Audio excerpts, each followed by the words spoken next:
It all begins in the western lands of the continent of Mahador, where the emperor has ascended the throne of Eshrashar for 4 years. Gradually, the empire begins to dominate and subjugate all neighboring kingdoms that attempted to oppose the imperial government. In the midst of all this chaos of war, there was a mysterious mercenary who had decided to bury his own past.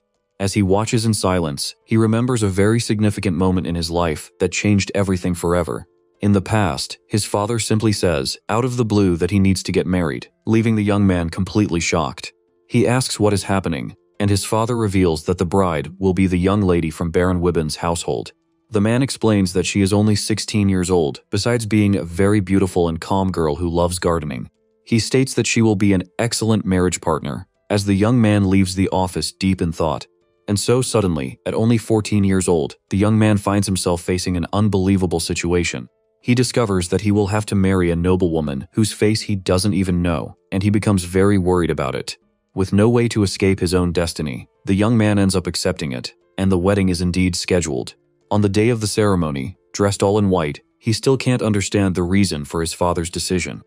He wonders why a noblewoman would agree to marry someone like him, who comes from a simple family of merchants. Suddenly, the beautiful bride approaches the altar and calmly says that it is a great pleasure to meet him.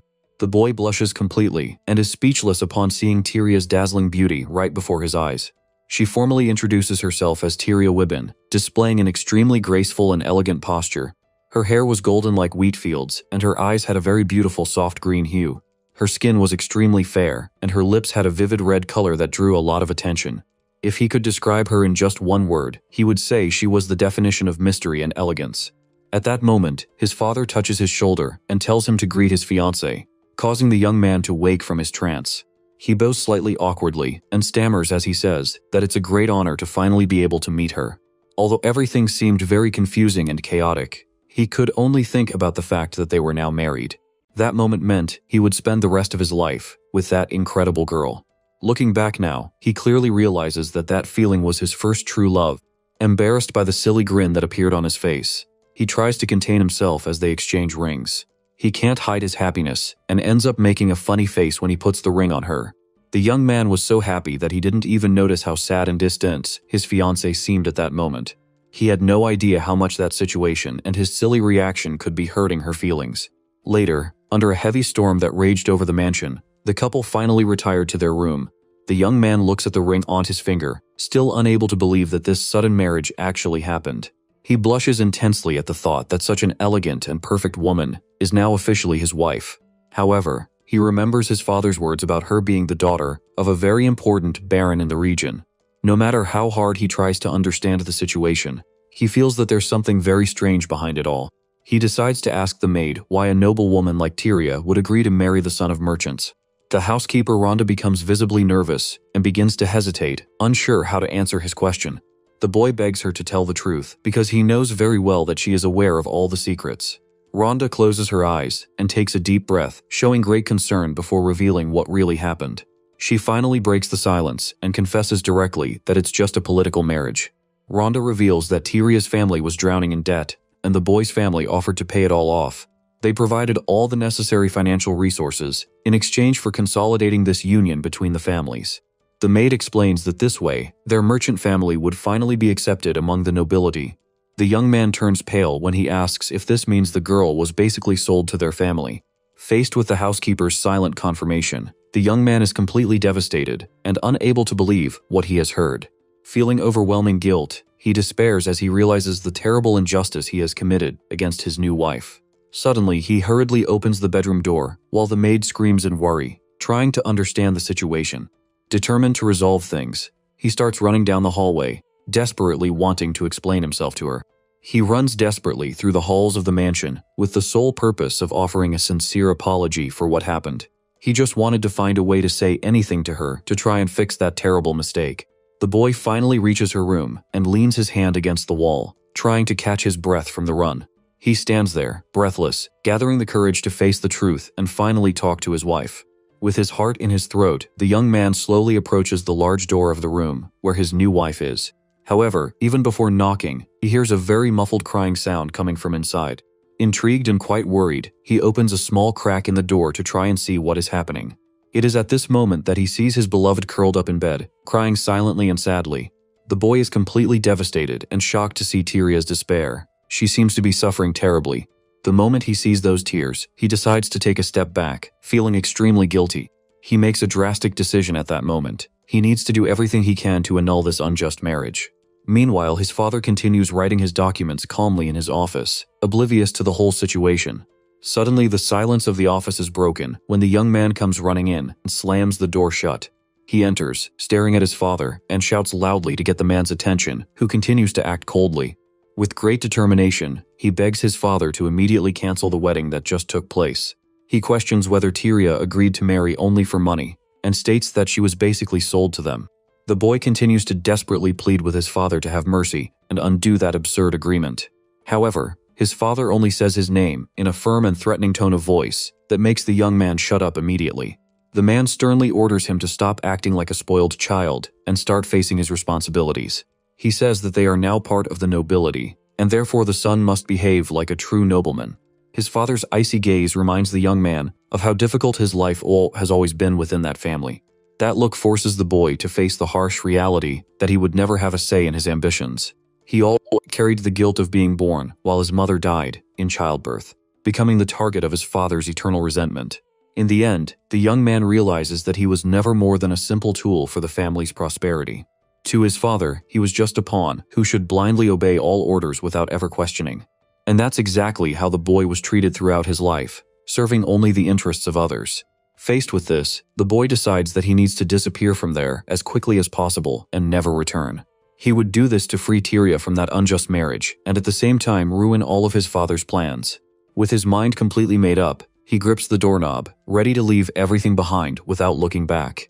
To move on, he knew he needed to abandon his own name and erase any connection to the past. But deep down, he still wondered the real reason why Tyria was crying so much on the day they got married. He wondered if she was crying because she had been sold, or if it was simply because she couldn't bear to look at him. Back in the present, under the constant rain, the now-grown boy remains pensive with his old memories.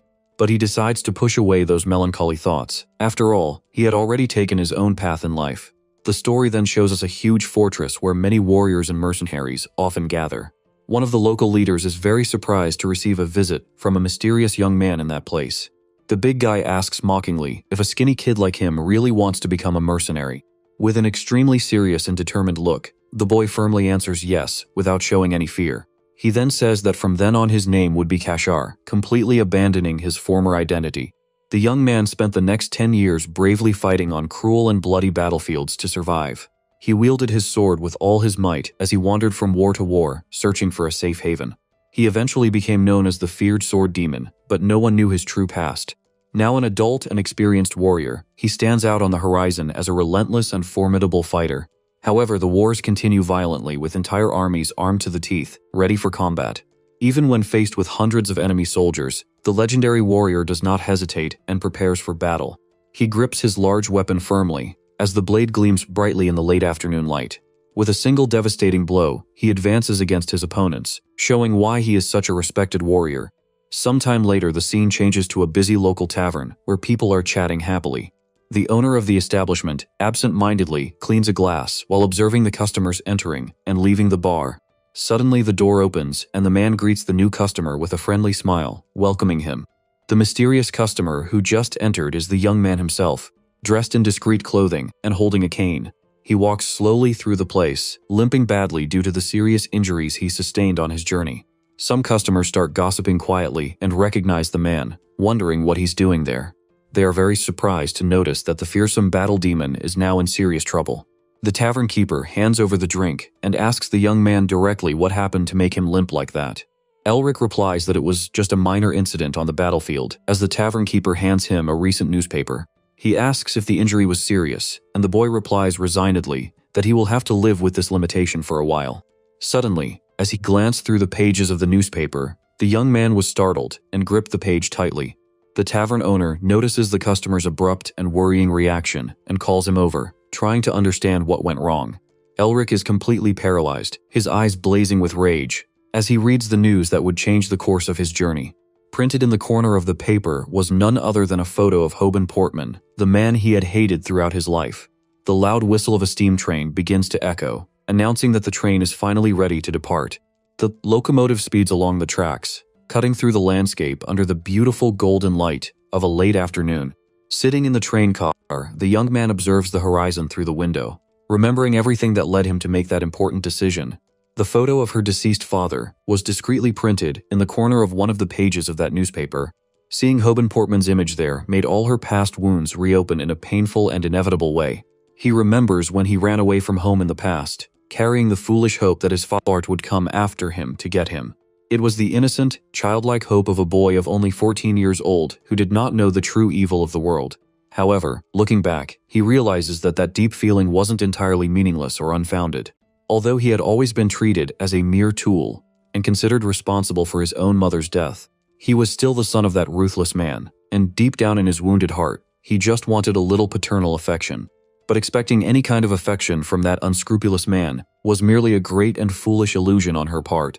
Now, with the death of his father, the main reason for all his bitterness and resentment had ceased to exist forever. Using this tragic event as an excuse to return, he felt like just a coward going back home. Only hazy memories from 10 years ago remained, memories that seemed distant, but still very much alive in his mind. Finally, the mechanical voice announces that the train has arrived at its final destination, and passengers disembark at the familiar Wiban station. The wind blows gently, rippling through the beautiful golden wheat fields that stretch as far as the eye can see. The warrior observes that golden immensity in silence, letting the warm breeze calm his weary mind. He begins walking along the trail, realizing that absolutely nothing has changed in that beautiful place even after 10 long years. He walks through the quiet, welcoming streets, all adorned with red autumn leaves. The people of the city walked without any hurry, demonstrating a peace he had never found on the battlefields. As he watches the children running and playing happily, he feels a mixture of nostalgia and strangeness at the scene. A slight smile appears on his lips as he realizes that this calmness was exactly what he needed for his life. The iconic and brilliant wheat field that was the great symbol of the entire Wiban region remained perfectly unchanged. He fondly remembers his childhood days when he used to play hide-and-seek with his friends from the village. She also remembered when she would get all her clothes muddy and end up getting a huge scolding from her housekeeper.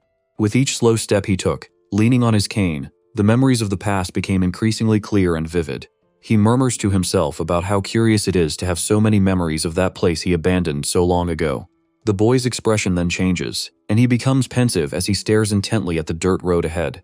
Suddenly, the image of Tyria, with her mysterious and elegant beauty, appears in his mind, making him sigh with longing. He imagines that she must certainly be well, and that, due to her great beauty, some other nobleman must have married her. He reaches out to gently touch the golden ears of wheat, feeling the familiar texture of the crop. Suddenly a female voice shouts loudly, calling Tyria's name, causing him to widen his eyes in shock. He glances back quickly and sees a young maid running desperately towards a woman in the middle of the wheat field. The maid complains worriedly to her employer, asking why she insists on carrying so much weight alone.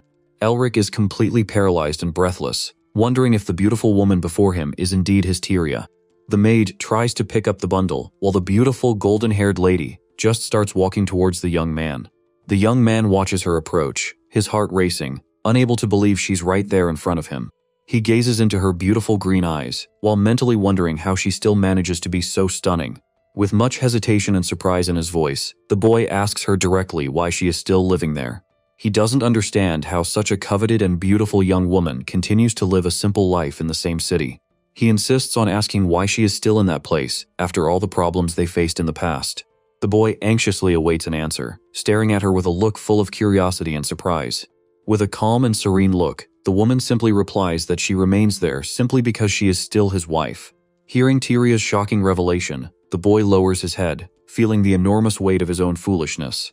He realizes how incredibly naive he was to believe that if he simply disappeared, the wedding would be cancelled. If it were an easy union to dissolve, the young noblewoman would never have been sold to save her family from debt. The impulsive attitude of his youth ended up acting as a prison that robbed Tyria of even his last chance to be free.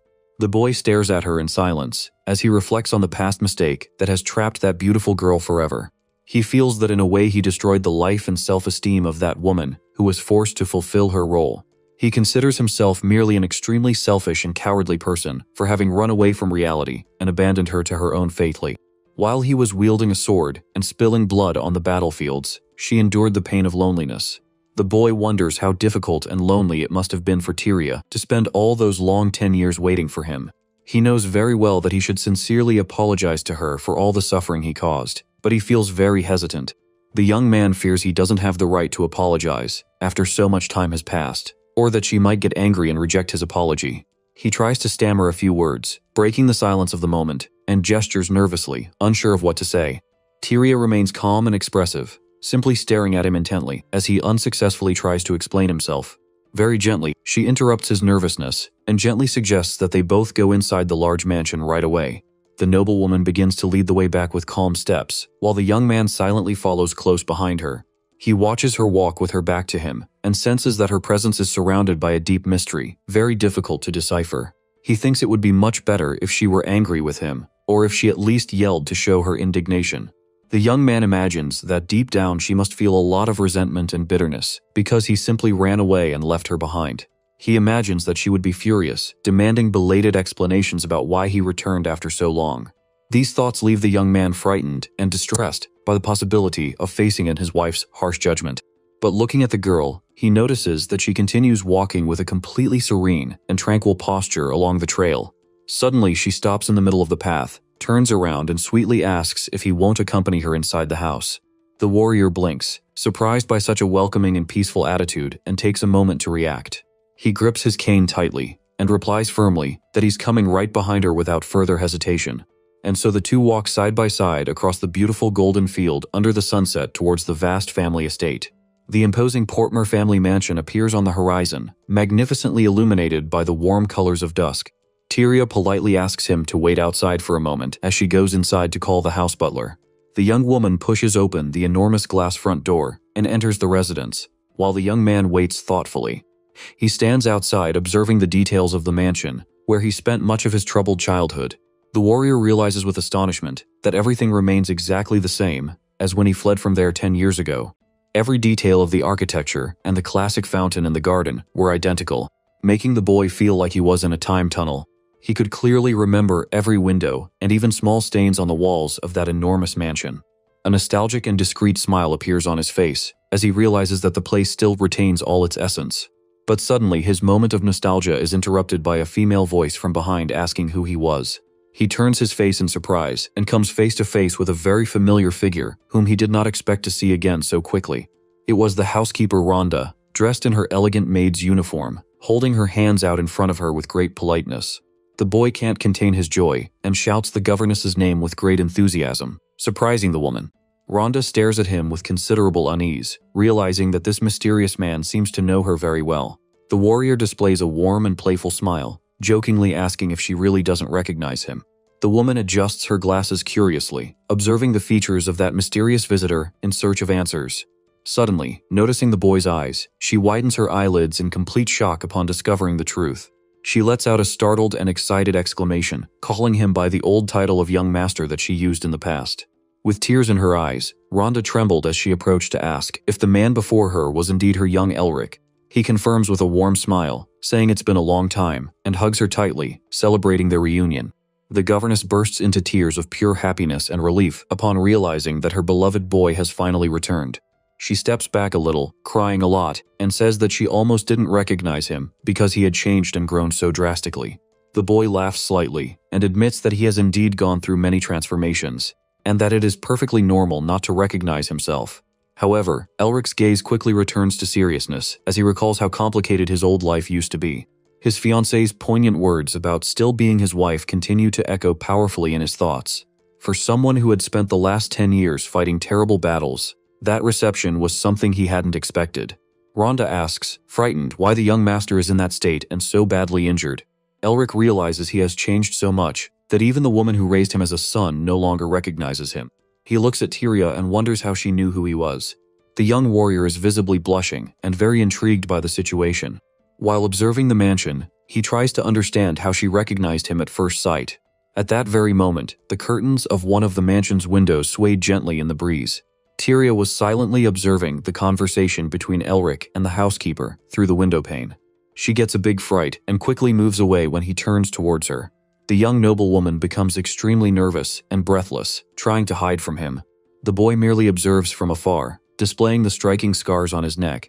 Her deep red eyes and brown hair showed the marks of time.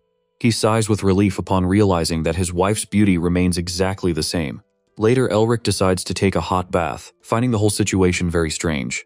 He relaxes in the water, but can't stop thinking about how Tyria discovered his identity so quickly.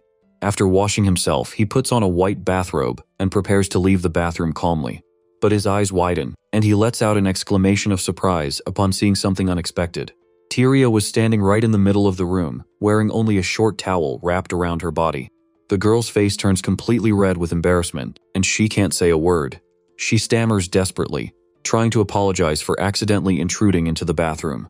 The noblewoman starts crying from nervousness while Elric asks her to try to calm down. He approaches anxiously, assuring her that everything is all right and begging her to stop crying. Very gently, the warrior uses his hand to wipe the tears from her face. Suddenly, a scandalous scream echoes through the hallway when the maid Mari drops the laundry basket. The girl runs desperately through the mansion, trying to understand what was happening. She bursts through the door screaming for her boss, with an expression of pure panic. The maid freezes when she catches Elric holding Tyria in that intimate way in the bathroom. The young man holds his wife protectively, while staring at the intruder with a shocked expression. Tyria cries shyly in his arms, calling the employee's name softly. Trying to disguise his true feelings, the warrior laughs nervously and lies, saying he was just helping his wife avoid falling. The next day, the weather changes drastically, and some unwanted visitors arrive at the enormous property. Tyria's parents walk angrily through the corridor, complaining about their son-in-law's sudden return. Her mother angrily murmurs that he only came back now to try and steal the family inheritance. Tyria's father agrees and is very concerned about the possibility of the boy claiming the property. The woman waves her fan irritably as she hurries through the mansion. The two nobles walk side by side, fully determined to confront their daughter's husband. The man insults Elric by calling the boy a plebeian trash and saying that he only cares about money. The mother-in-law agrees, saying that his disappearance caused her daughter to lose 10 precious years of her life. The ambitious nobleman greedily claims that the great inheritance left by Hoban should be theirs. He decrees that all that money will serve as payment for the abandonment his daughter suffered. At this moment, someone is firmly holding the doorknob of the large doors in the hall. Elric slowly opens the door, wearing his suit and leaning on his cane. He sits at the table and apologizes to his in-laws for taking so long to greet them. Tyria's parents look at the boy with disdain, feigning sympathy at the reunion. The boy gets straight to the point and reveals that he read the letter they recently sent. The father-in-law arrogantly interrupts him, justifying that he sent the letter out of pity for his abandoned daughter. The man throws it in Elric's face that he was a complete scoundrel for abandoning his wife in such a cruel way. The nobleman mocks the young man's disability, stating that he lacks the capacity to manage the inheritance. He clears his throat and decides to be direct, stating that Tyria was the one who took care of everything during those years. The couple demands to keep the entire inheritance as fair compensation for him having fled in the past. The father-in-law smiles greedily, saying it would be incredibly brazen of Elric to try and claim any ownership now. The woman feigns concern, saying that her daughter has suffered many emotional problems due to being abandoned. Using a cynical tone, she concludes that it would be much better if they took care of the entire inheritance themselves. She reaffirms that she would put the fortune to excellent use. While Elric lets out a long sigh of frustration, the warrior casts a dark and disgusted look, realizing the true intention behind those gentle words. He understands that with his father's death, those ambitious nobles saw the perfect opportunity to steal the fortune. It becomes clear to him that the two don't care about their own daughter and only want to fill their pockets with gold. The boy feels so repulsed by that petty attitude that he leans forward, losing his patience. Displaying a cold and calculating smile, he decides to interrupt his in-law's charade. In an ironic tone, he apologizes for not bringing his wife, stating that she is too busy. Lord Joseph loses his temper and slams his fist on the table, demanding that his son-in-law stop trying to change the subject. Elric advises the man to control his own greed, while the nobleman shouts that the boy has no right. Tyria's father accuses him of being greedy, making the warrior laugh mockingly while covering his face. The boy stares at him with his red eyes gleaming, and asks what Joseph would do if he decided to be greedy. The nobleman is completely paralyzed and begins to stammer, unable to believe the boy's audacity. Elric continues to provoke him and demands to know what his attitude will be, since he was speaking so loudly a moment ago. Receiving no answer, he rests his hands on the table and asks if his father-in-law's arrogant mouth had finally dried up. The man rises from his chair, completely furious and offended, calling the warrior an insolent brat. The young man stares at him with a menacing look and coldly agrees. saying that the nobleman had finally understood the situation. Having spent a decade surviving on the battlefield, Elric knew there was no need for pointless rage. His vast combat experience taught him to remain calm even in the most extreme situations. He advises his father-in-law to remain silent if he wants to continue receiving the small allowance he currently receives. Elric finds the situation very comical because the only person with a real right to that inheritance was his wife. He turns to leave, stating that the two elderly people are the only ones truly consumed by greed there. Lord Joseph shouts, threatening to march onto the Portman family estate and destroy it with his own hands. The young man calmly opens the door and invites his father-in-law to try his luck, assuring him that he will be waiting for him. Later, the warrior is already traveling aboard a chariot along the tranquil roads of the region. Alone in the vehicle, he covers his face, feeling a huge weight on his conscience after that tense confrontation. Although he finds his in-laws despicable, he wonders if his own attitudes make him any different from them. He recalls the moment he confronted the nobles and wonders if he truly did it to defend his wife. The warrior stares at his own cane with melancholy, fearing he acted solely out of a morbid sense of superiority. He shamefully acknowledges that he felt no compassion for Tyria, but rather a bizarre pleasure in humiliating those people. The dark memories of the punishments and cruel upbringing he received from his own father painfully invade his mind. Shaken, he concludes that in the end he had become just as selfish as the man he hated most. A sudden wave of discomfort overwhelms his body, forcing the young man to quickly order the carriage to stop. He gets out of the vehicle feeling very unwell and leans against the door while desperately trying to catch his breath. The warrior breathes with great difficulty, feeling immense contempt for his own recent actions. He remains leaning against the carriage, cursing himself, and considering himself a completely despicable human being. Suddenly her red eyes widen as she focuses on a very familiar detail in the middle of that landscape. He spots the beautiful figure of Tyria, walking alone in the middle of the immense oaks golden plantation beside the road. The young woman gazes at him as the gentle breeze stirs her radiant hair in the sunlight. The boy whispers his beloved's name, feeling his heart beat faster at the dazzling sight. Without a second thought, he ignores his cane and starts running down the dirt path towards her. As he hurries closer, he reflects on all the silent suffering she endured during those years. He understands that the girl was hurt in every possible way by her own parents and also by his family. Ignoring the surprise of the housekeeper and the servants, the warrior advances across the fields, feeling guilt consuming him. He realizes with great sadness that absolutely everyone around the young woman has only brought her pain and loneliness. As soon as he reaches her, he firmly holds his wife's delicate hand, surprising her. The noble woman watches him, confused and blushing, while the young man bows his head, demonstrating complete submission. Completely repentant, he bows before her, holding her hand in the middle of the large wheat field. With a choked voice, he finally asks for forgiveness for abandoning her alone, and for always trying to justify his selfishness. He remains bent over, stating that all the suffering she had to endure up to that point, it was entirely his fault and the result of his rash actions in the past. She remembers her childhood when he bravely protected her from an attack by wild dogs. Little Elric turns around, very worried, asking if the little girl had been bitten. She reassured the boy, but her eyes widened when she noticed his leg was bleeding. The little boy is startled to see the wound and curses the monsters for leaving the mark. Very gently, little Tyria calls the boy to come a little closer to her. While she bandages the wound, he introduces himself proudly, offering no thanks. Sitting on the grass, he notices her silence and tries to impress her by saying he will be a knight. The little girl just stares at him intently, her cheeks very flushed, in total silence. She finishes bandaging the wound and stands up while the boy thanks her, looking away. Amazed by the girl's skill, he questions where a noble woman learned to heal wounds.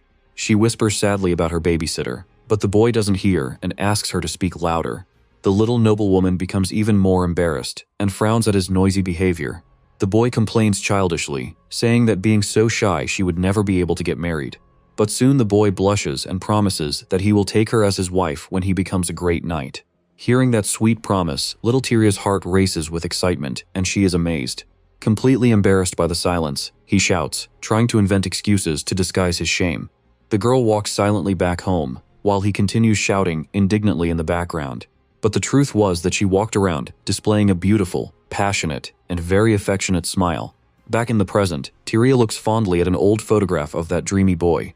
She murmurs happily that even though he didn't become a knight, their reunion could only be destiny. In the grand mansion, the attentive housekeeper instructs the maids to prepare afternoon tea for the couple. The elegant housekeeper guides the young lady through the long, luxurious corridors of the property. Tyria walks apprehensively, remembering her husband's sad and heavy expression. The girl remains anxious, trying to imagine the real reason for that sudden encounter. The housekeeper knocks on the immense office door, announcing the arrival of the beautiful young wife. The couple sits facing each other in luxurious armchairs in a silence, heavy with tension. Breaking the tense atmosphere, the young noblewoman tries to take the initiative, saying she needs to talk. The boy gently interrupts, stating that he called her there precisely to tell her something. Focusing his intense gaze on her, the warrior offers his most sincere and profound apologies. The young lady is shocked and completely speechless at such a direct request. He explains that he needed to redeem himself for abandoning her on their wedding day, 10 years ago. Lowering his face sadly, he confesses that he was a great fool and very reckless in the past. The young man laments all the hurt and loneliness his wife endured alone all this time. With a sincere look, the warrior begs her to accept that formal request for forgiveness. To Elric's immense surprise, the young woman sweetly replies that he doesn't need to apologize. She blushes and confesses that she never held a grudge against him, and that staying in the mansion was her own choice. However, she understands the boy's great distress and knows that his heart would not be at peace. Displaying a dazzling smile, she states that she forgives the warrior, leaving him surprised. The dark weight of all those years finally disappears, and the boy breaks into a very relieved smile. He very kindly thanks her for the lovely forgiveness, politely addressing her as young lady. Soon after, the couple walks calmly side by side across the beautiful carpets of the mansion. The caring wife asks about his injured leg, but the warrior assures her that he is already fine. The young man apologizes for taking up her time, while the noblewoman gently reprimands his words. The beautiful woman catches his attention, and the husband encourages his wife to speak her mind. Extremely flushed, she makes a small, bold request for him to stop calling her ma'am. The girl begins to stammer a word very timidly, trying to suggest another pronoun. Very confused by her soft voice, the warrior asks his wife to repeat her timid words. But all the romance is destroyed when the maid flings open the door, excitedly holding tea. Startled by the sudden invasion, the warrior loses his balance and falls forward. He falls directly on top of his wife, pinning the girl against the armchair in a very embarrassing position. The butler smiles and jokingly asks if the two were already making plans to have a little air. The boy gets up desperate and completely red-faced, shouting that it wasn't what it seemed at all. The butler covers the young maid's eyes and tells her to pretend she didn't see the adults' conversation. Ardio winks and warns that he will order the other servants not to disturb them, leaving the warrior indignant. Very embarrassed, the boy turns to Tyria, raising his hands and trying to explain himself again. The noblewoman remains seated in the armchair, completely embarrassed, and asks him in a trembling voice to step away. Through the crack in the door, the old butler peeks with a cheeky smile and tells the boy to enjoy the moment. Night falls over the vast estate as Elric's furious screams continue to echo endlessly. The following morning, the soft golden sunlight flooded the luxurious and tranquil corridors of the mansion. Housekeeper Rhonda appears in the room attentively and asks if her young master is coughing. Elric is wearing a casual white shirt and wishes the woman a good day, appearing very relaxed. She smiles mischievously, noticing his cheerfulness, and asks if anything good happened last night. The housekeeper approaches his face and whispers, wanting to know if there's any news about a baby. The warrior turns bright red and accuses the gossipy old butler of spreading absurd rumors. The woman changes her tone and says seriously that the events of last night shouldn't be just an accident. She turns around abruptly and scolds him, asking if he really is that slow. Rhonda explains that the weight of a decade of loneliness has deeply wounded the young woman's heart. Meanwhile, Tyria rests serenely in her immense bed illuminated by the warm rays of the morning. She wakes up, hugging the small portrait of her husband, feeling her heart much lighter and happier. The noblewoman gazes fondly at the old image of the warrior and mentally wishes him a good day. She props the picture frame up on the bedside table, feeling that the long distance between them has diminished. The girl stretches her body, smiling radiantly, and wonders if she should greet him every day. Later, the beautiful clear blue sky illuminates the extensive and tranquil golden fields of the property. The couple gathers in the large dining room to eat, seated at opposite ends of the long table. The warrior slowly cuts his food, trying to break the enormous silence that filled the place. Tyria chews her meal in an adorable and very elegant manner, while displaying a rather serene smile. Elric continues eating awkwardly, finding the atmosphere extremely awkward because of the incident. He can't stop remembering the intimate moment until the young noblewoman decides to break the silence. The boy is startled by the sudden call and responds very frantically, asking her to speak. With flushed cheeks, she gently invites him for a walk around the area if he has time. The warrior is surprised by the unexpected proposal and repeats the word. Trying to understand the reason, the noblewoman becomes shy and explains that they need to inspect the lands because of the harvest festival. Elric finally remembers that old, local tradition and agrees with the need for that inspection. Displaying a rather charming smile, the husband accepts the invitation immediately, leaving the young woman relieved. Tyria gently agrees, showing she is very happy with the opportunity to spend more time with him. Sometime later, the maids help their mistress choose the right clothes for the big event. They adjust the details of a very refined blue dress, leaving the young woman with impeccable posture. The housekeeper asks them to continue working, while she goes to check the young master's clothes. She approaches the boy smiling and compliments him on being completely ready for the outing. However, his expression changes to a frightening and judgmental look when he realizes his terrible choice. The warrior was wearing a strange outfit with a huge red hat, looking like a pirate. The old housekeeper runs after him indignantly, stating that those were not clothes fit for a nobleman. Without any ceremony, she forcefully pushes the boy into the room, closing the door immediately. He tries to argue that he can dress himself, but the woman drags him away without a shred of patience. With great firmness, the strict governess throws her young master onto the sofa, ordering him to be quiet. She snaps her fingers with a devilish grin, promising to completely transform that kid's appearance. Without wasting any time, the woman begins to tear off and throw away all those tacky clothes he was wearing. The warrior shrinks back, laughing nervously, and begs her to just pick the pieces and get out of there quickly. Rhonda teases him, asking if he's ashamed of her since he used to run around naked as a child. Irritated and very embarrassed, he tells the woman to stop with the jokes and hurry up with her work. Ignoring the housekeeper, she pulls his shirt off all at once, leaving the boy completely terrified. Suddenly, she stops what she's doing and covers her mouth in complete shock as she looks at his body. The warrior's chest is covered in deep and frightening scars caused by years of battles. Trembling and with tears in her eyes, Rhonda asks in horror what happened to him during that time. He tries to cover himself and says that was exactly why he preferred to dress himself to avoid worries. The governess approaches desperately, wanting to know what her young master faced on the battlefield. He apologizes and promises to tell the whole truth at the right time while she gently holds his face. The boy begs her to keep it a secret and not tell young Tyria anything about those terrible marks. Rhonda holds back tears and clutches her own clothes, feeling immense sadness for her boy's suffering. She accepts the request and assures him that from now on she alone will take care of his clothes to keep the secret. Outside, Elric walks with his cane and asks the faithful butler Aldio if the carriage is ready. The young man displays a confident and proud look, showing that he is very well dressed for the outing with his wife. Aldio confesses that he was afraid to see him dressed as a bandit, but is relieved to see that the boy is well presented. Elric laughs and assumes that was almost the case, but luckily the housekeeper Rhonda saved him from a visual disaster. At this moment, the butler apologizes for the delay and announces that his beautiful wife is finally approaching. Tyria appears stunning and shyly asks if she looks pretty since she worked so hard for their first outing. The young man turns completely red and stammers awkwardly, praising the stunning beauty of his beloved wife. Seeing the genuine happiness on the young lady's face, the housekeeper decides to keep the boy's marks a secret. Elric offers his arm and asks if they can leave as she happily accepts the start of their journey together. Upon arriving at the local market, people on the street begin to notice a different kind of activity, drawing everyone's attention. Residents are surprised to find that the young runaway, who disappeared in the past, has finally returned to town. Elric smiles quite amiably and sincerely wishes everyone a pleasant experience during his absence. The couple continues their leisurely stroll towards the bustling area where the grocery stores are located. A friendly local resident's eyes widen as she excitedly asks if that person in front is really him. He greets his dear Aunt Michelle, who is surprised to see how that mischievous little boy has become a handsome man. They continue walking calmly along the busy avenue where the inns and general commerce of the village are located. Another old acquaintance points in his direction, smiling, and draws everyone's attention to the young lord's presence. The resident is extremely happy and excited to confirm that the young man has indeed returned to his homeland.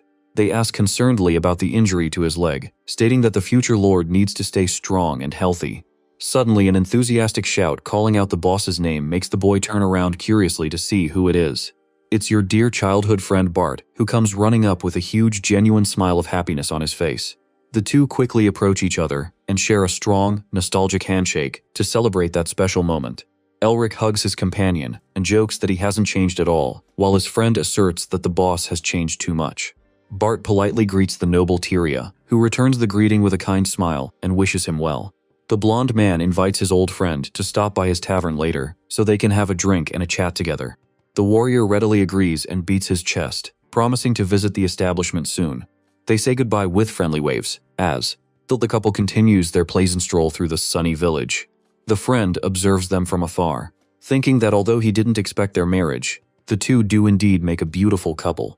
The carriage continues its journey back, crossing the immense and peaceful golden wheat fields under the colors of dusk. Inside the vehicle, the young lord silently watches his wife read a book with great attention and calmness.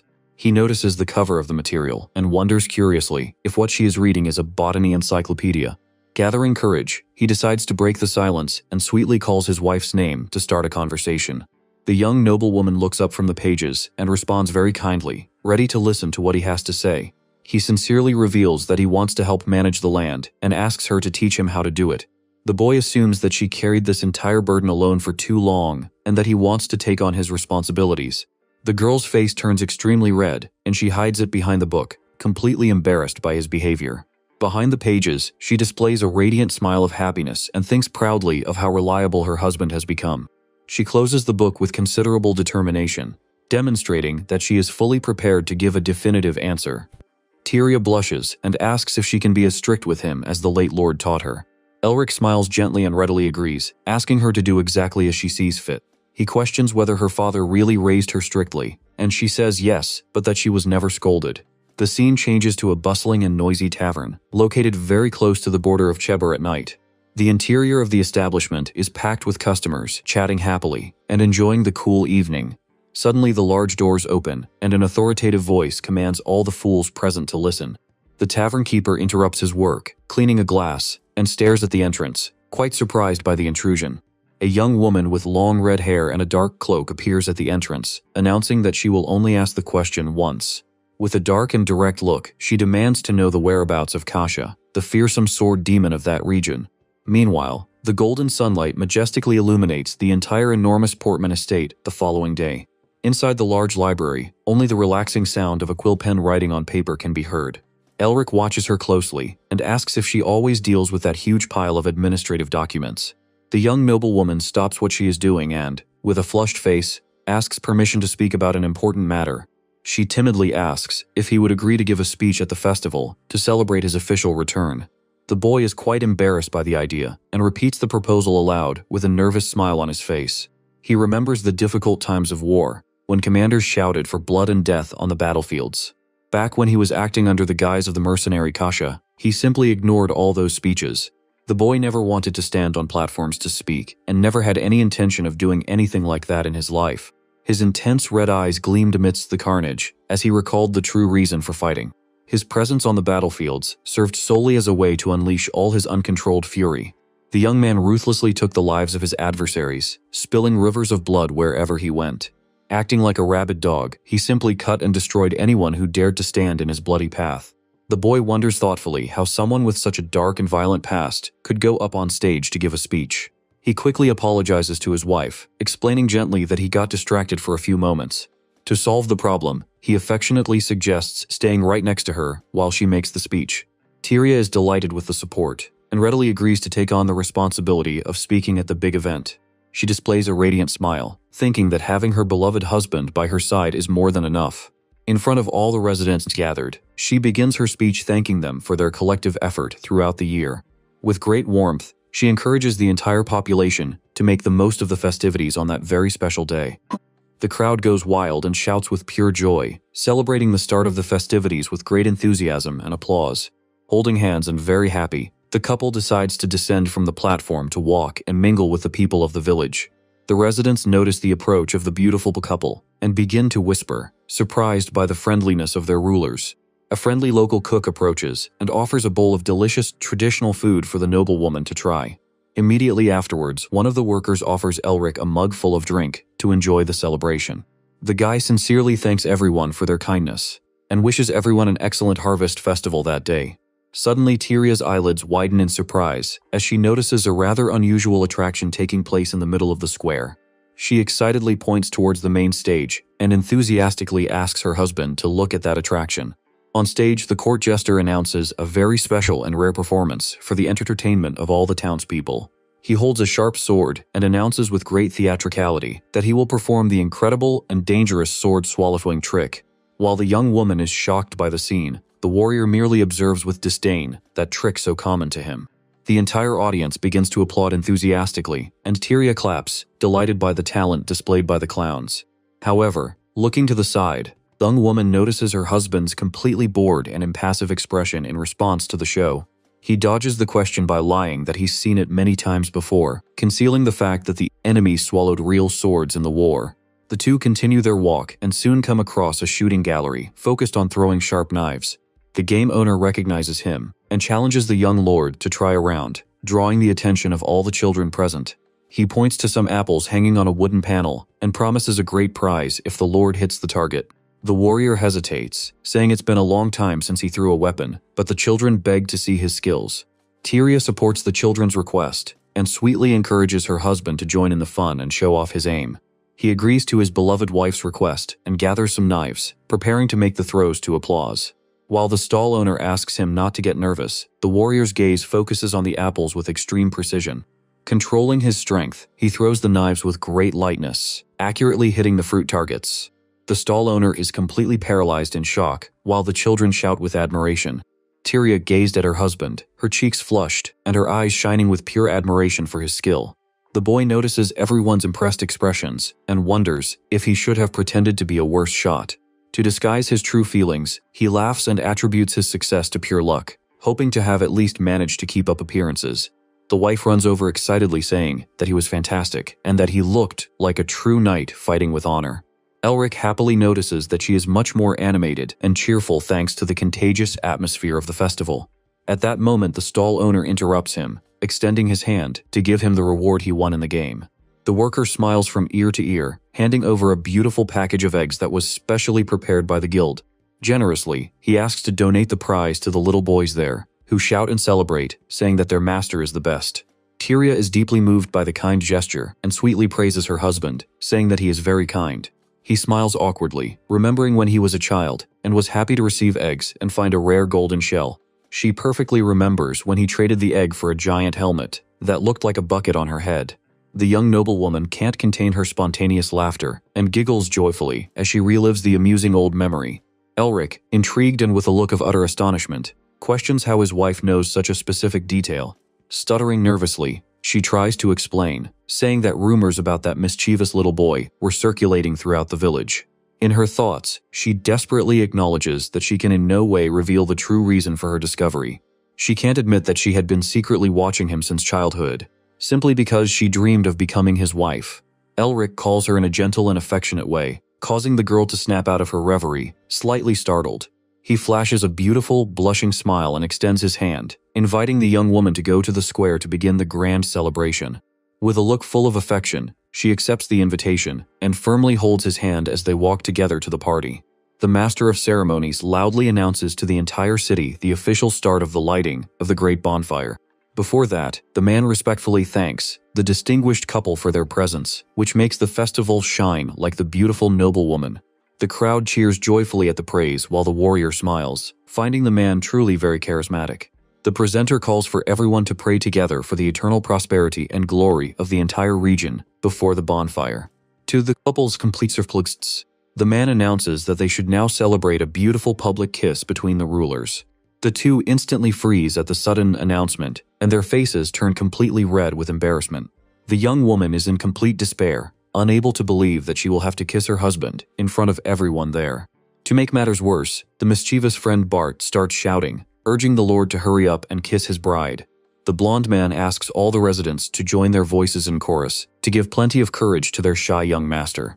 The crowd obeys and begins to shout for the kiss in unison, making the couple even more embarrassed by the general clamor.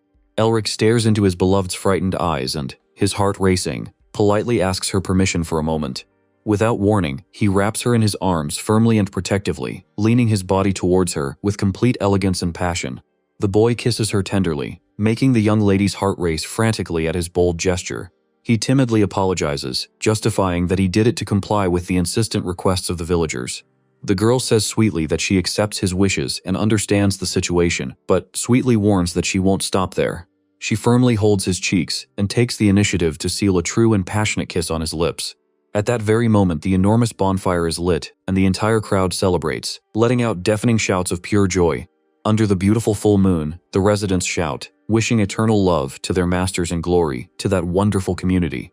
The night advances silently and coldly over the sumptuous Portman family mansion, marking the end of the festivities. In her room, Tyria buries herself under the pillows, her face burning with shame after the passionate kiss in the square. She gasps for air, still unable to process the immense audacity she had in doing all that. The young woman desperately wonders what possessed her to have kissed her lord in such a bold and public manner. The poor noblewoman deeply fears that from that moment on her husband will consider her a strange and shameless woman. On the other side of the mansion, the warrior is also lying down, unable to close his eyes, his mouth tingling with shame. The scene shifts dramatically to the enormous and luxurious residence of the White family, in the prosperous and distant kingdom of Armin. Inside the place, an elegant man with glasses and blonde hair enjoys tea served in a decorated cup. A silver-haired subordinate informs her boss that Imperial forces have broken through the border defense lines. He coldly reflects, realizing that since the fearsome Kasha retired, the defenses have crumbled helplessly. The Golden Duke Edward White smiles, thinking that having removed the terrible warrior from the path was indeed a stroke of genius. The loyal secretary Agnes Blackmire remains in absolute silence beside her boss, awaiting his orders. Agnes questions whether it is safe to let the Allied lands fall into the hands of the Imperial Army in such a free manner. He calmly explains that the neighboring regions only resisted the war for so long thanks to financial support and Kasha. The young man takes another sip of his tea, stating that those rectors have already lost the ability to pay off their debts. He claims they only need to remove key allies and recover the company's shares before everything completely collapses. Agnes serves him more tea and comments rather coldly that her boss is a truly ruthless man. Edward becomes quite indignant at the comment and gestures frantically, saying that he is only doing his noble duty. She changes the subject and asks seriously if it's really safe to leave the demon Kasha free and unsupervised. The boy smiles slightly and calmly replies that the legendary warrior now goes only by the name Elric Portman. She suggests they should have cut off his head right away, but the blonde warns that failing would be a death sentence. He recalls the warrior's incredible speed in dodging projectiles and how he survived fatal injuries. The blonde nobleman shrewdly adds that it would be a tremendous waste to kill him, since the situation is perfect as it is. He explains that he knows Elric's true essence and asks his assistant if she knows what the biggest difference is. Edward reveals that unlike ordinary mercenaries, the young man never acts solely for his own profit. Knowing exactly what kind of person he is, the nobleman plans to keep the legendary warrior under his complete control. With the Devil's retirement, the nations in conflict will need more resources and will seek financial help from him. She agrees that under these conditions, the Duke will have total control over the balance of power in the war and will accumulate more wealth. Edward excitedly stands up, pointing at her, and joyfully praises the brilliant intelligence of his loyal assistant. The boy steps forward with open arms, wanting to give her a big celebratory hug, while she remains serious and composed.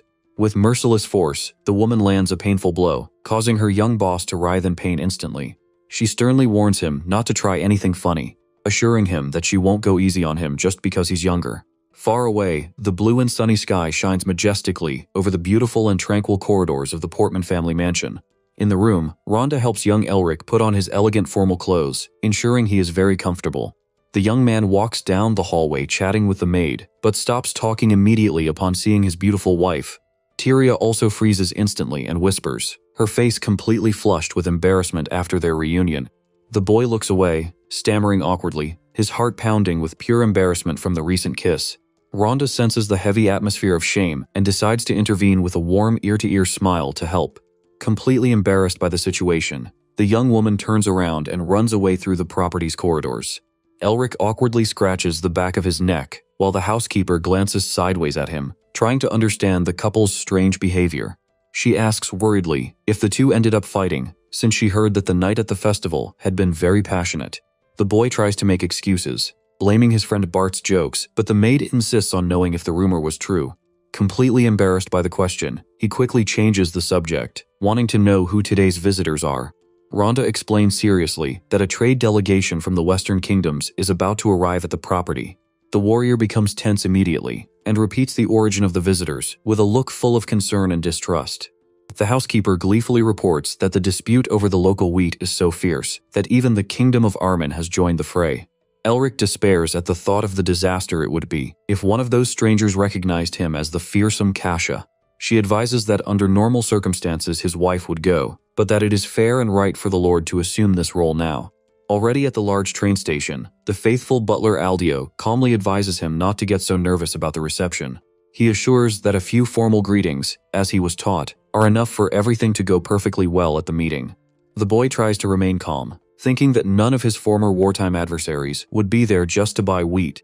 He discreetly touches the weapon hidden under his clothes, silently hoping he has no reason to use it today.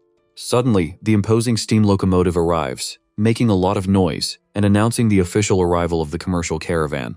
The train car doors open, and the first visitors begin to disembark onto the platform with firm and determined steps. Elric bows respectfully and extends an official welcome to the delegation members on behalf of his entire family. He says he has already prepared the vehicles to take them to the mansion, but notices something very strange in a visitor's gaze. The stranger's eyes widen in complete terror, and he stammers, trembling, asking if the boy before him was indeed Kasha. Back at the luxurious kingdom of Armin Estate, young Edward White wonders in surprise who exactly has arrived there. He runs desperately through the luxurious corridors, complaining that his beloved sister hadn't warned him at all about that visit. The boy enthusiastically lifts her into his arms, praising his dear sister for seeming even taller since their last meeting. With a dark and furious look, she coldly orders him to put her down before he ends up incinerated right there. With his eyes spinning from dizziness after the blow, he readily agrees and decides not to contradict his sister again.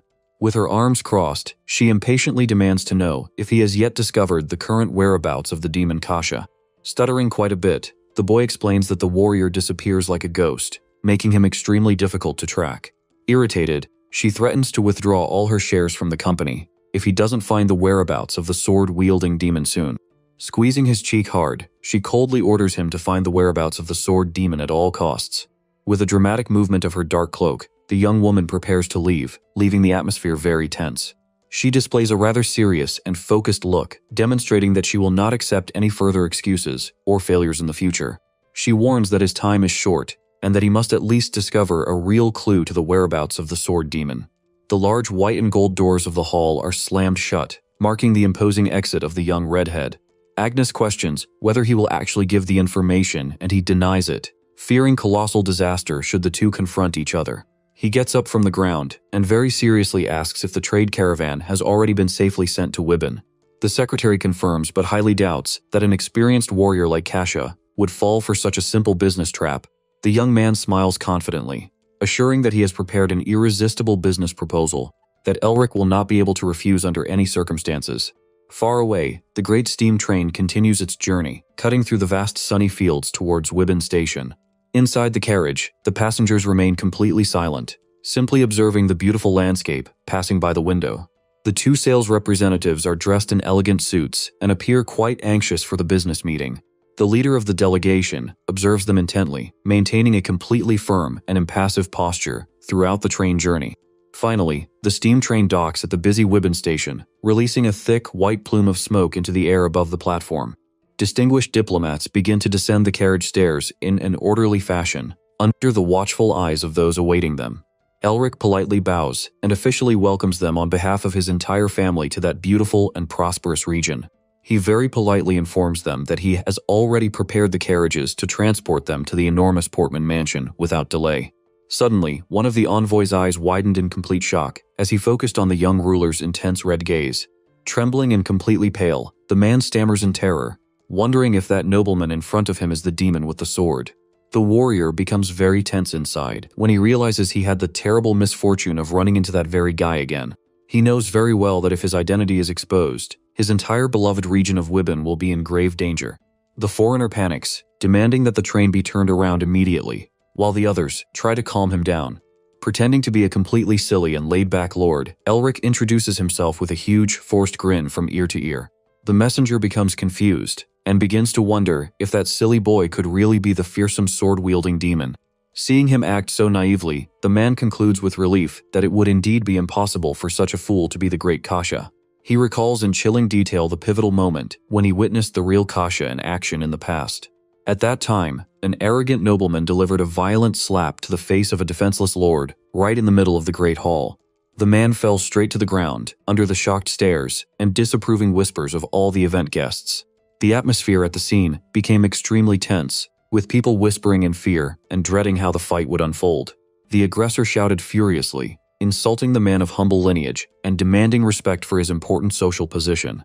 Kasha, with her intense red eyes, coldly removed her white gloves, maintaining a ruthless stance. Without saying a single extra word, the warrior threw his glove directly at the aggressor's face, issuing a formal challenge. He declared with absolute authority that they would resolve that grave offense against honor through a duel to the death. The nobleman angrily accepted the challenge, shouting for the guards to bring 2 swords to teach that brat some manners. Suddenly, the voice of a white-haired lord in a wheelchair echoed through the hall, ordering them to stop what they were doing. Kasha turned slowly in absolute silence to observe the mysterious man who had just interrupted their dispute.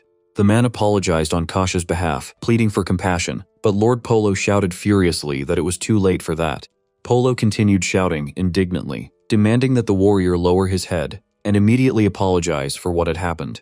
Back in the present, the man remembers how Kasha's name was something terrible that no one ever dared to pronounce in vain. The sword demon he had witnessed in the past was a true bloodthirsty and utterly ruthless beast. Relieved, the diplomat tells them to forget about the matter, concluding that he probably just overreacted. He walks away grumbling that that damned demon still haunts him in nightmares while Elric smiles amicably. The luxurious carriage continues its journey, cutting through the vast golden fields under the beautiful and peaceful reddish sky of dusk. Elric informs the guests that they will soon arrive at the enormous Portman estate and asks them to prepare to descend. Upon their arrival, the beautiful and sweet Tyria appears accompanied by her faithful maids to officially welcome the visitors. With a dazzling smile, she introduces herself as Tyria Portman, stating that it is an honor to receive the representatives there. With great kindness, she notices the visitors' tiredness and suggests they come inside to rest from the long train journey.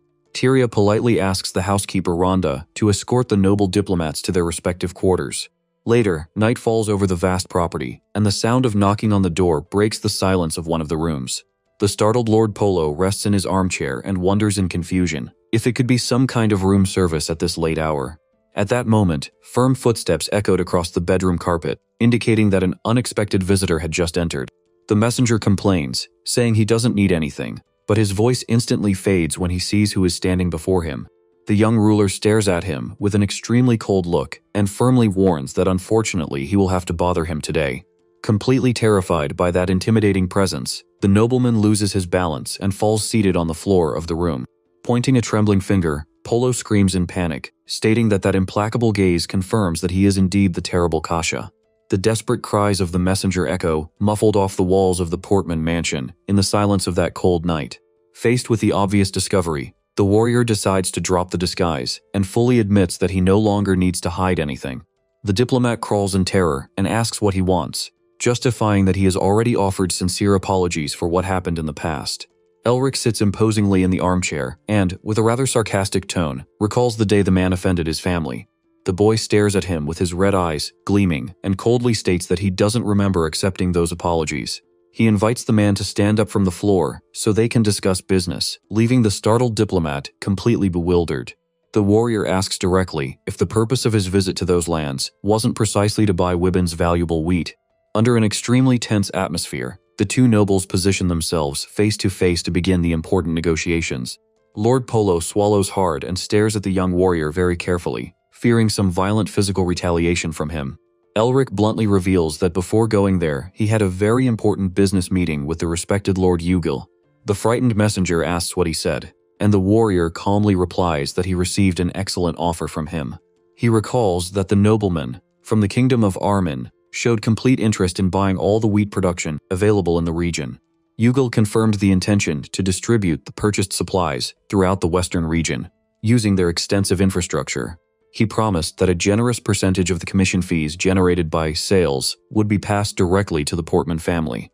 However, the only and strict requirement of that contract was that wheat sales be made exclusively to the kingdom of Armin. The intelligent nobleman advised the young man to make a wise and mature decision, thinking about what was best for his family's inheritance. He ended his speech with a rather enigmatic and provocative smile, calling the warrior Mr. Portman. Back in the present, the enraged Lord Polo slams his hands on the coffee table, ranting with hatred against the kingdom of Armin. He shouts angrily, accusing his rivals of plotting behind his back and calling Lord Yugal a lying traitor. Taking advantage of his anger, Elric cleverly proposes that they make a direct trade agreement right there between the two of them. He imposes only the condition that they buy all the available wheat stock, matching the excellent price offered by Armin. Polo seriously argues that even as the Empire's supply officer, he does not have the autonomy to decide the price alone. The warrior suggests in a threatening tone that accepting the price would be the perfect payment for him to finally forgive the old offense. The sweating diplomat swallows hard and meets the warrior's intimidating gaze, realizing there is no escape from the situation. He tries to bargain, offering just over half the price, but the young man coldly warns him that he will not accept any price reductions. Feeling completely cornered, the man trembles with fear under the overwhelming psychological pressure exerted by Elric. Desperate, he raises the offer and guarantees that the Empire will cover absolutely all customs transport fees. Maintaining his relentless stance, the warrior demands that they close the deal with an even higher profit percentage. The two finally shake hands firmly, sealing the major trade agreement that will bring much wealth to the region.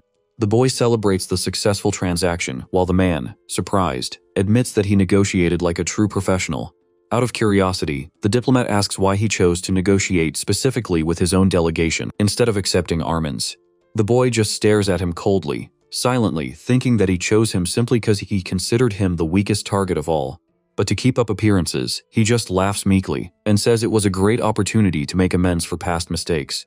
Elric comments softly that he would like to make one last, important personal request to the representative of the Empire. The diplomat listens attentively as the warrior warns sternly about the grave consequences should rumors spread in the city. With his red eye gleaming in the shadows, he threatens to rewrite that business contract in blood if the secret gets out. Recalling the welcome at the entrance, the beautiful Tyria presented herself with pride and elegance as the legitimate wife of the local lord. She used a rather sharp look and firmly reprimanded Lord Yugal for using the wrong title in the conversation. Visibly embarrassed and sweating profusely, the gray-haired nobleman immediately bowed, offering her sincere apologies. Lord Polo couldn't contain his amusement at seeing his rival humiliated in such a polite and elegant way by young Mrs. Portman. The warrior sighs with relief upon realizing that he has such a brilliant and incredibly talented wife by his side in command. Elric orders his guards to escort the visitors safely back to the train station. Lord Polo waves from the carriage with the signed documents, and the boy returns the gesture respectfully. They watch in silence as the luxurious carriage drives away along the long dirt road. Elric praises his beloved wife, saying that he has come to admire her even more after seeing her so steadfast side. Tyria modestly replies that she only spoke the absolute truth during that tense confrontation. The young lady returns the compliment, commenting that he also demonstrated a very clever and shrewd side. She reveals that she has already received the contracts and realized that the actual conditions were very advantageous for them. The boy confesses that he only wanted to teach Armin's arrogant envoy a lesson, and she praises his beautiful move. Satisfied with the excellent outcome of the business deal, the two finally decide to return inside the mansion. The scene changes to the imposing and grand private residence of Edward White's powerful family. Suddenly, a scandalous scream of pure despair echoes through the sumptuous golden double doors. Edward White runs out of the hall completely desperate and screaming at the top of his lungs, not understanding anything. The blonde man complains angrily because his generous offer to buy the wheat was rejected by young Elric. He throws himself back, whining that the boy should just follow his plans and reap the rewards. The president cries in frustration, accusing the warrior of deliberately ruining all his plans. In the midst of his dramatic outburst, the boy ends up pathetically slipping his foot on the slippery floor. Losing his balance completely, he begins to plummet backward toward the floor of the enormous hall. However, a firm hand quickly appears in the air and grabs his arm before the inevitable impact. The young blonde man's eyes widen in surprise as he realizes he was saved from that embarrassing fall. His faithful secretary Agnes holds him firmly against her body, with a completely impassive expression. With extreme ease, the strong woman helps her boss to his feet again, without showing any effort. Agnes firmly reprimands him, demanding that he calm down immediately, and the boy awkwardly apologizes. The hot tea is served delicately in a sumptuous, beautifully decorated cup to help soothe the spirits. Agnes asks if he has calmed down yet, and he thanks her meekly while taking a sip of his drink. Edward reflects, intrigued, thinking that the legendary Kasha should never have done business with the Empire. The attendant provides practical guidance, suggesting that sometimes the best thing to do is ask directly. The boy remains silent, thoughtful, agreeing that he will indeed need to get to the bottom of this story. He reaches out and firmly pulls open the drawer of his wooden desk, revealing something hidden inside. With a completely serious and determined look, he murmurs that under such circumstances, he will have to act differently. An imposing, luxurious golden weapon is revealed, indicating that the young man plans to have a very serious conversation. The story moves on to the sumptuous and magnificent residence, belonging to the prestigious Elverse Graham. Lord Polo arrives at the location and delivers an important document, asking the host to read it immediately. Holding the small roll of paper, the young nobleman with fair hair asks curiously what it is. Polo calmly explains that this is a direct message sent personally by Elric Portman. Graham unrolls the textured paper with his hands, which are clad in white gloves, to read the contents. He analyzes the text very carefully, maintaining a thoughtful and focused expression as he reads the letter. Suddenly, the elegant young man can't contain himself and lets out a spontaneous laugh, startling the visitor. He starts laughing uncontrollably, finding the situation extremely funny and unbelievable. He comments on Polo's great fright upon encountering the fearsome Kasha again, and the visitor says he almost fainted. Graham displays a beautiful, friendly smile and sincerely thanks them for delivering that important message. The messenger politely bids farewell before leaving, and the host wishes him an excellent trip back. Alone, the nobleman reflects on Kasha's whereabouts and notes that the harsh winter must already be arriving there. In a distant mountainous region, the first snowflakes begin to fall, painting the landscape white. A loud gunshot echoes through the snow-covered forest, breaking the silence of the woods. The young hunters celebrate very happily, shouting that they finally managed to hit the big target. They approach the large slain deer and celebrate, for with this they will finally cease to be novices. While the friends are planning how to transport the animal, one of the boys suddenly turns around, noticing something very strange. His companion calls him, asking him to fetch the horses, but realizes that he is completely paralyzed with fear. Derek makes a discreet shushing gesture with his finger to his lips, indicating that there is imminent danger nearby. He points his weapon towards the forest, and sternly orders his companions to move away from the prey immediately. Derek warns in terror that he feels an unusual chill in the air and suspects that a fearsome magical beast is very close to them. His friend mocks him, saying it's obvious he feels cold in winter, and tells him to stop talking nonsense and go get the horses. Hunters try to calm their frightened friend, who is pointing his gun into the darkness of the frozen forest. Derek yells desperately, telling the idiots to get out of the way because something huge is right behind them. Suddenly, the enormous and menacing silhouette of a monstrous creature emerges from the shadows, frightening everyone. A gigantic wolf with intense bright blue eyes roars furiously, revealing its sharp fangs. The scene cuts back to the luxurious mansion, now under the frigid and cloudy weather of that winter day. Inside the site, Tyria listens to the hunter's account with an expression of deep concern and shock. The young hunters admit, embarrassed, that they fled in complete panic when they encountered the monster. The kind lady tries to calm the boys by offering them hot tea and promises to resolve the situation personally. She orders the faithful housekeeper Rhonda to serve hot meals to restore the poor boys' strength. The butler Aldio brings an old heavy book containing detailed records of all known beasts. Analyzing the testimony of the young people and the old records, he begins to draw a diagnosis about the beast. Aldio reveals seriously that the creature described as a fearsome and dangerous blade wolf. She is surprised, and he explains that this species should have been extinct since their former leader was killed. Tyria remembers that the terrible leader of this pack was responsible for the scar her husband has on his neck. She bites her lips, demonstrating that she does not intend to let her beloved be in danger again in those lands. Determined, she states that she will not let anyone suffer and decides to organize an immediate subjugation squad. Aldio agrees immediately and promises to personally recruit the most skilled elite hunters in the region. Suddenly, the young lady calls him again to give him another very important instruction about the mission. With a serious look, she asks for absolute secrecy and demands that he hide this whole situation from young Elric. Although somewhat confused, the loyal butler accepts the order and promises to keep everything completely confidential. Later, the entourage gathers outside the mansion for the official departure of the young Lord of Wibben. Elric bids her a warm farewell with a smile on his face, and the young lady wishes him an excellent trip. She watches silently as her husband's carriage drives away along the long frozen dirt road. Aldio questions the secret, but she explains that Elric would insist on fighting even with his injured leg. Her gaze turns melancholic as she recalls a tragic event that occurred long ago. At that time, the young woman cried desperately, screaming his name as she watched him run towards danger. Little Elric wielded only a piece of wood to confront the gigantic red-eyed monster. She states firmly that she will not let him be in danger again, and asks if all the preparations are ready.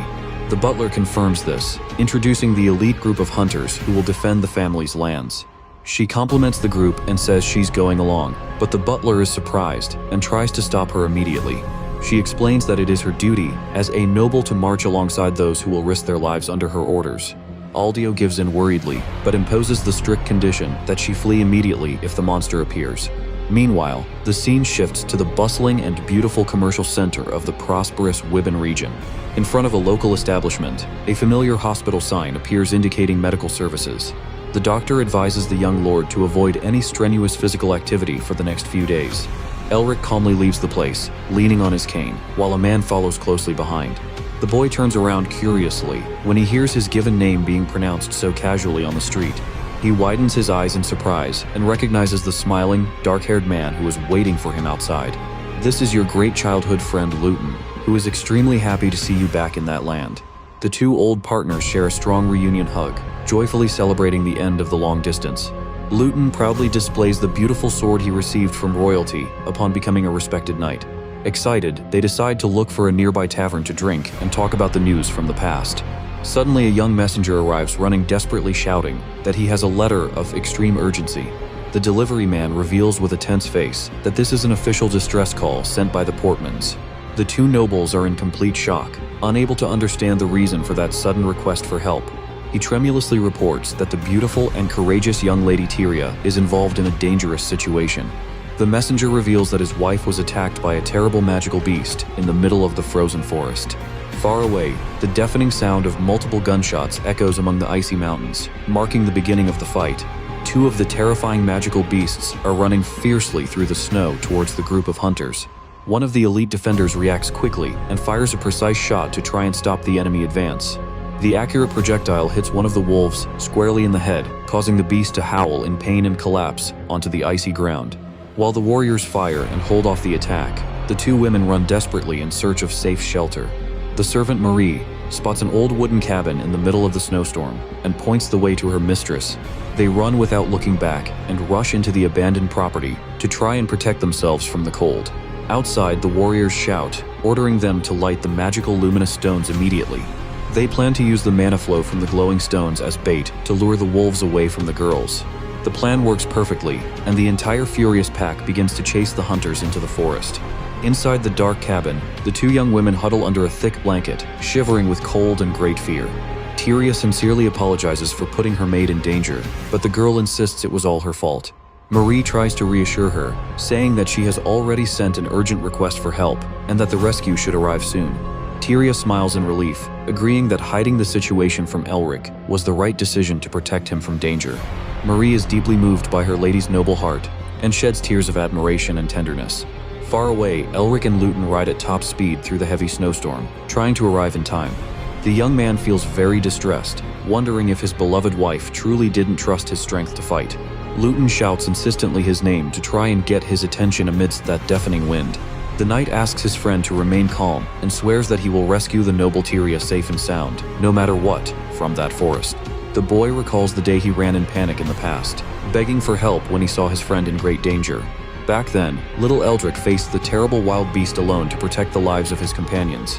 Luton cries, regretting having been too weak in the past and having had to seek reinforcements in that frigid situation. The knight now solemnly swears to himself that he will never again leave his beloved captain to fight alone. Suddenly, one of the surviving hunters waves from afar, indicating the exact location of the rest of the group. Elric quickly dismounts his horse and runs anxiously towards the boy in search of answers about his wife. The young ruler demands to know where she is, and the soldier explains that the noble woman has taken shelter in a nearby hut. However, the man reveals that his companions ended up surrounded after serving as bait for the terrifying creatures. Elric takes a deep breath with determination and asks the soldier to guide him, stating that he will save everyone without hesitation. At that moment, Luton firmly placed his hand on his friend's shoulder, stopping him before he did something crazy. He tells his friend to run into his wife's arms while he takes full responsibility for rescuing the hunters. With a brave smile, the knight assures them that he is no longer the cowardly and frightened little boy from their past. Elric displays a beautiful, proud smile and acknowledges that his old friend has indeed become a true warrior. The rider speeds off in the company of the hunter towards the site of the dangerous confrontation with the pack. Alone, young Portman turns towards the forest, knowing he needs to run as fast as possible to his wife. He advances with extreme agility, braving the strong freezing wind that batters the entire dense forest. His feet sink deep into the thick layer of soft snow, but fatigue doesn't slow his frantic pace.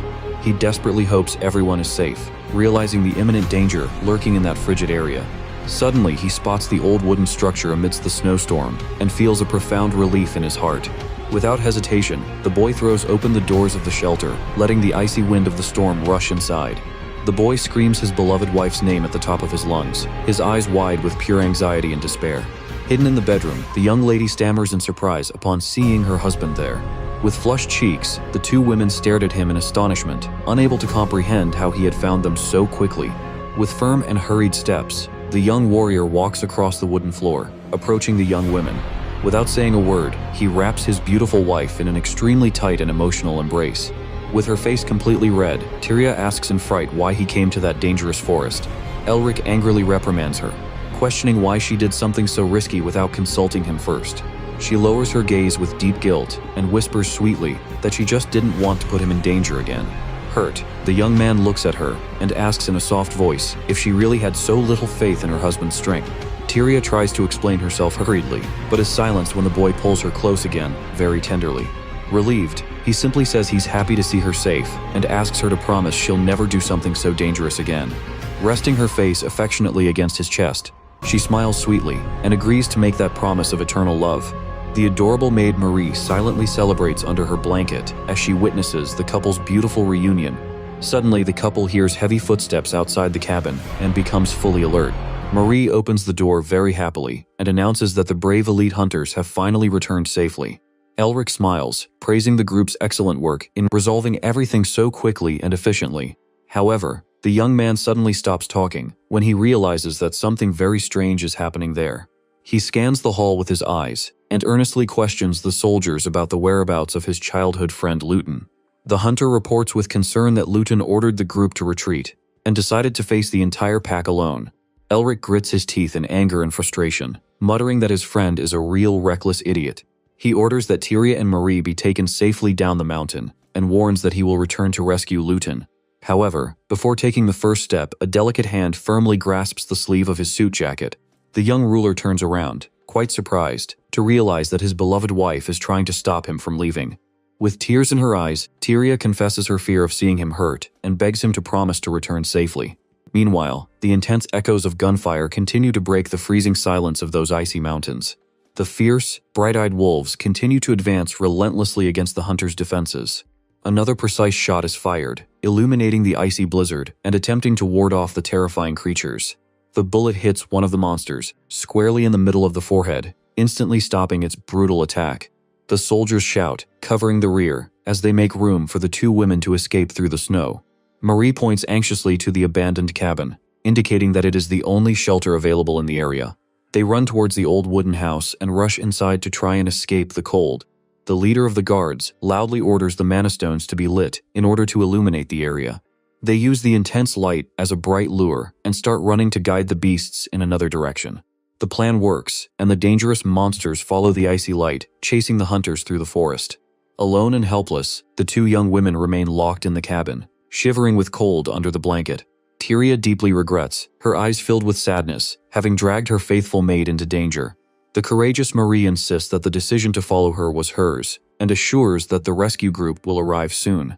The noble woman smiles fondly, comforted by her friend's sweet words, and relieved to have kept her lord safe.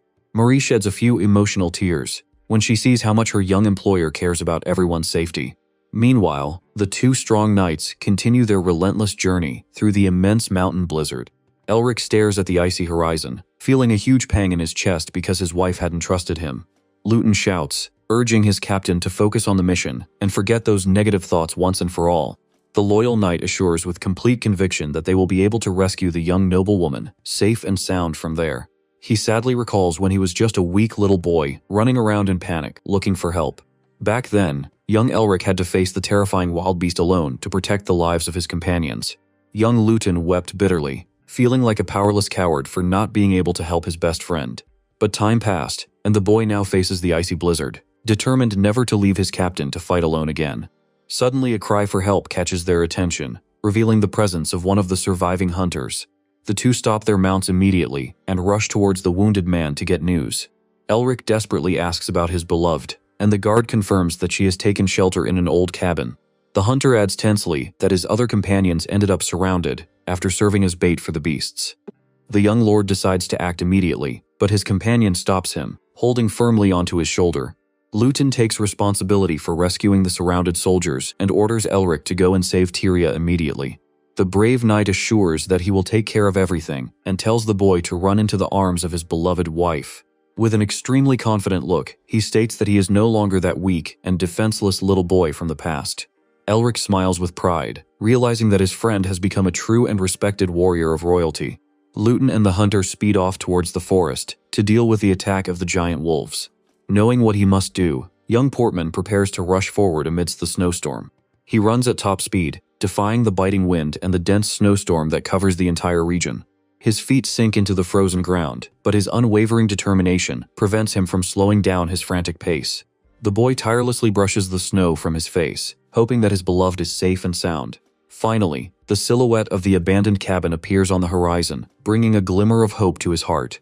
Elric forcefully throws open the door of the wooden cabin, bringing the icy wind of the storm into the room. The young lord cries out desperately for his wife's name, his eyes filled with pure anxiety and worry. Sitting on the bed and shivering violently from the cold, Tyria stammers in surprise upon seeing her husband's figure in the shelter. With flushed cheeks, the two women stare at him, unable to understand how he found them in the forest. With quick steps, the young man walks determinedly across the wooden floor, approaching his beloved wife. Without saying a word, he wraps her tightly in a loving embrace, filled with pure relief and affection. The noble, blushing, and surprised question about why he had risked his life coming out into that icy blizzard. Elric gently reprimands her, questioning why she did something so dangerous without consulting him first. Tyria lowers her face guiltily and justifies in a gentle voice that she only wanted to keep him away from any danger. Upset, he stares at her, asking if she really had so little faith in her husband's strength to protect her. She tries to justify herself, but the boy pulls her very tenderly close to his protective chest again. Relieved, he simply asks her to promise that she will never again take such dangerous and reckless actions on her own. With a beautiful smile, the young lady accepts the condition and makes that sweet promise to her beloved ruler.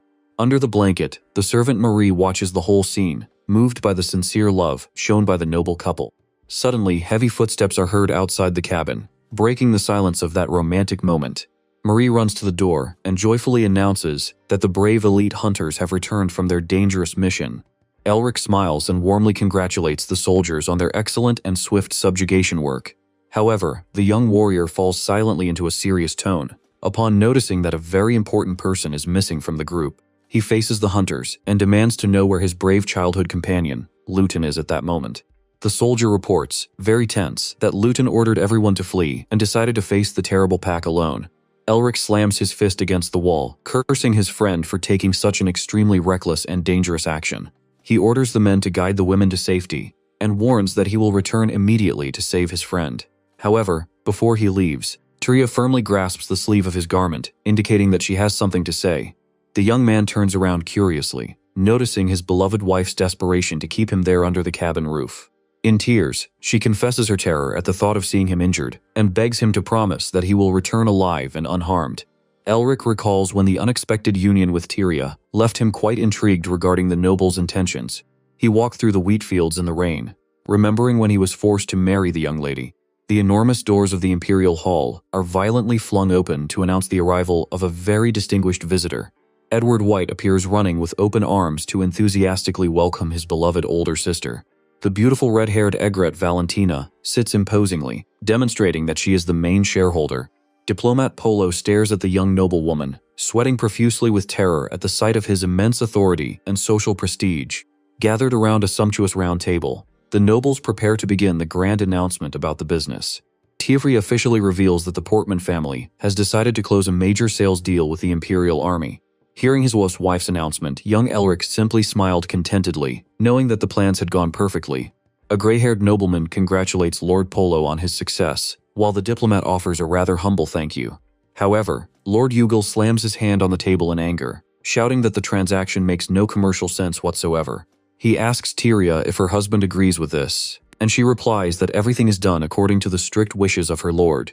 The man rants, calling the agreement absurd, and tries to insult her by calling her miss, but she firmly corrects him. Yugal is in complete shock and stammers in surprise, unable to believe the young lady's great audacity. Back in Wibin, the doctor examines Elric's leg scar, assuring him that the recovery is going very well. The boy asks if he can stop using the cane, but the doctor advises him to continue using the support as a precaution. The elderly man curiously asks if the old bite mark on the boy's neck has left any lasting effects over the years. Elric smiles, replying that he feels nothing because he was very fortunate to be treated by a very talented surgeon. The doctor recalls the difficulties of treating a frozen blade wolf bite on such a young boy in the past. Elric's eyes widen in utter surprise upon learning that his late father pleaded so much to save his life. The elderly man recounts emotionally that this was the first time he had seen the stern lord turn pale with pure fear for his son. With the spiritual memory of his father behind him, the boy murmurs that it is indeed very difficult for him to imagine this.